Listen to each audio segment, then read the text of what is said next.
Oui, je voudrais d'abord dire que nous sommes des Sénégalais et en tant que Sénégalais, nous avons été invités par un compatriote sénégalais à bien vouloir fumer le calumet de la paix. Et je pense qu'au Sénégal, tout de même, il n'est pas interdit à des individus, de surcroît des responsables politiques, de se réconcilier. Donc j'invite les uns et les autres à la raison et à arrêter de vouloir faire des comparaisons parce que nous n'appartenons ni à la même formation politique, nous ne sommes ni de la même coalition et nous n'avons actuellement aucun impact sur l'avenir des Sénégalais. Donc de grâce, que ceux qui vivent d'émotions et de sensations se ressaisissent parce que moi personnellement je ne fais pas partie des gens qu'on intimide, c'est la première chose à dire. Et je fais des choses selon ma conscience et ma morale. Je voudrais rappeler ici que Bougane Gueye Dany, qui est un responsable politique dans ce pays, nous avons eu à avoir des divergences, des différences et des incompréhensions. Pourtant, quand je me suis réconcilié avec M. Bougane Gueye Dany pour aller à l'assaut du vote populaire, aucun Sénégalais n'a eu à s'indigner.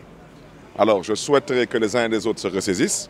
J'ai fait l'objet d'une plainte, comme tout citoyen sénégalais. J'ai répondu au tribunal. Le responsable politique à l'origine de la plainte a considéré qu'il était de son devoir de retirer la plainte. Je ne fais que m'en réjouir et le constater. Ceci étant dit, ce qui m'a valu cette plainte, ce n'était pas vraiment M. Moussa Diop, je parlais de la gestion du foncier et du littoral. Et je continue à le dire, je suis tout de même le maire de la commune, j'ai dit que le siège de l'APR a été construit sans permis de construire, ça c'est pas un débat. Et j'ai déjà dit que dans ce débat sur le foncier, la personne qui m'intéressait en premier chef, ce n'était pas M. Moussa Diop. C'était M. Macky Sall. Et je le répète, M. Macky Sall, aujourd'hui, est couvert par une immunité. Donc le combat que je porte, je le connais très bien, que ce soit avec aujourd'hui Dakar Dem Dikk ou une autre société,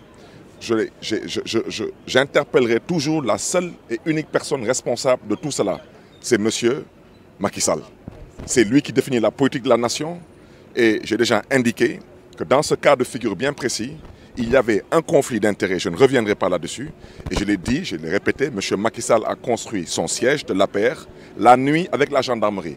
Ça, ce n'est pas un débat. Donc j'aimerais que les Sénégalaises et les Sénégalais reviennent à la raison et qu'ils comprennent que je suis un homme politique.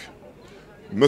Ousmane Sonko, c'est le lieu pour moi de le remercier pour cette initiative. Et je répète qu'il y a quelques semaines de cela, moi-même, j'ai été à l'origine d'une même initiative entre deux acteurs politiques. Il n'y avait peut-être pas de photos. Donc il y avait peut-être moins d'émotions. Nous sommes des acteurs politiques, nous pouvons être des adversaires politiques, mais nous ne sommes pas des ennemis politiques. Et je répète que même M. Moussa Diop est triplement mon administré. Il habite doublement dans ma commune de par ses épouses et sa famille habite ma commune. Et c'est tout de même une connaissance de Karak. Et qui parle de Karak parle de Baobab. Je voudrais vraiment que les Sénégalais fassent preuve d'objectivité, qu'ils nous fassent confiance. Je n'ai pas scellé une alliance quelconque avec M. Diop, que je respecte et que je salue au passage et à qui je souhaite bon vent. Nous allons peut-être porter des combats ensemble, une chose est claire. Je salue sa posture sur le non au troisième mandat. Et je répète que le troisième mandat n'est pas partisan, il n'est pas clanique, il n'est pas politicien. Il est citoyen et patriotique. Donc que M. Diop ait eu à dire qu'il est contre le troisième mandat, je partage son point de vue. Maintenant, l'avenir saura nous édifier. Et je remercie vraiment les uns et les autres. Et j'invite tout un chacun à la raison et à la retenue. Parce que je pense que Barthélémy Dias peut-être cristallise beaucoup d'attention, mais que je sache, je ne suis pas allé à une audience avec M. Macky Sall pour dealer et comploter sur le dos du peuple sénégalais. Aujourd'hui, c'est le 4e renvoi de l'affaire. Ça fait 4 fois que l'affaire a été renvoyée et ça fait 4 fois que je me suis présenté. Donc si je ne voulais pas que la justice soit dite, je ne serais pas venu, sachant que je n'étais pas obligé de venir.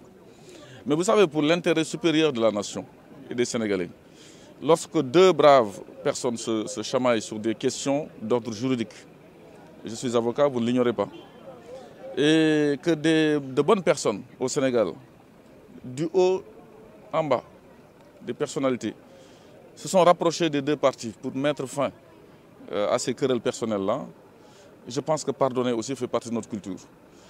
Ça n'a pas été évident, mais j'ai accepté que mettre fin à ces querelles-là dans l'intérêt de la population et de tout le monde. Voilà.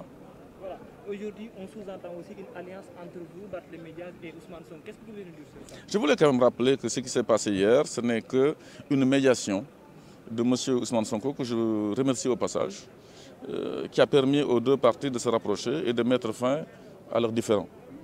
Le reste, il n'y a aucune alliance politique. Aucune alliance politique. Et chaque fois que la nation aura besoin de ses fils, nous serons là. Mais pour le moment, il n'y a aucune alliance politique. Il faut que ce soit clair. J'ai vu une presse ce matin titrée « Moussa Diop intègre le PASTEF ». C'est archi faux. Voilà. Merci. waaw tey dañoo ñëw tribunal nga xam ne mooy ñeenteelu yoon ñu ngi dàq dossier bi nga xam ni moom moo opposé woon ak maire Mermoz Sacré-Cœur sénégalais yi nag ñu ngi ñuy seetaan depuis longtemps jege nañ ma jege nañ ko wax daal ni lu gënoon rafet moo ngeen bàyyi affaire bi parce que yéen ñi sénégalais yëpp moo leen naw ci seen position yi ngeen di jël ci société bi ci politique ak lépp ci gestion. boo seetloo sax tey ci biir audience bi dégg nga benn avocat boo xam ne xaw na emporté wu mais kooku da doon régler problème personnel am boo xam ne amoon na ko fii avec des personnes bu mu bëggee génn salle d'audience bi kooku ce n'est pas contre moi. Et puis que fekkee affaire de gestion rek la man aucun corps d'État ne m'a épinglé ça fait 6 ans que maa ngi nekk dem dig di liggéey amul benn faute bu ñu mën a reprocher foofu donc kooku kuy tiit li nga koy wax su ma doon tiit du may jël sama avion dem naa Paris dem tëddi foofu voilà mais maa ngi fii. Et pourtant je suis de barreau de Paris donc lu ma ci mën a wax rek mooy ñaari doomu Sénégal jàppante nañ sur des choses jot nañu waxtaan xam nañu fu erreur yi nekk man retenir naa loo xam ni jàppoon naa ko contre moom tamit de sorte que retenir ses propos mais je pense que la messe est dite les choses sont claires et le président du tribunal tey constaté na lu loi bi wax parce que man rek maa mën a porter plainte ci affaire boobu ça ne concernait pas une société, ça ne concernait pas autre chose. Ça concernait le directeur général de Demdik, Moussa Diop, boo xam ne dañ ko diffamé woon wala ñu saaga woon ko mais je pense que xam nga rek sama petit frère Barthélémy Dias moom rek nee naa ko nag tu es en train de grandir ces temps-ci bu baax et ça s'est très bien passé hier après 2 heures de temps de discussion.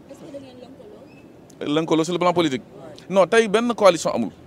Ousmane Sonko bi nga xam ne maa ngi koy remercier au passage parce que boobu laa ko mës a gis démb laa ko mës a gis toog gis ko il faut mu leer si bopp ñëpp toog na xool na daal mën na jubale ñaari frères yoo xam ne am nañu njëriñ je répète am nañu njëriñ ci Sénégal actes ñuy posé yëpp c'est des actes nobles pour la population sénégalaise bu fekkee liggéey la defe naa ne Barthélémy ñu ngi liggéey bu fekkee Moussa Diop la lu mu def 6 ans ci dem dikk sénégalais yi ñoo koy wax ku am kudd nag moom du lakk ñoo lay defal donc côté boobu leer na ba pare mais sur le plan politique fu may toll nii médiation dong la woon démb donc bu fekkee am na alliance politique boo xam ne nar na ñëw on verra mais c'est pas le cas amul benn alliance politique.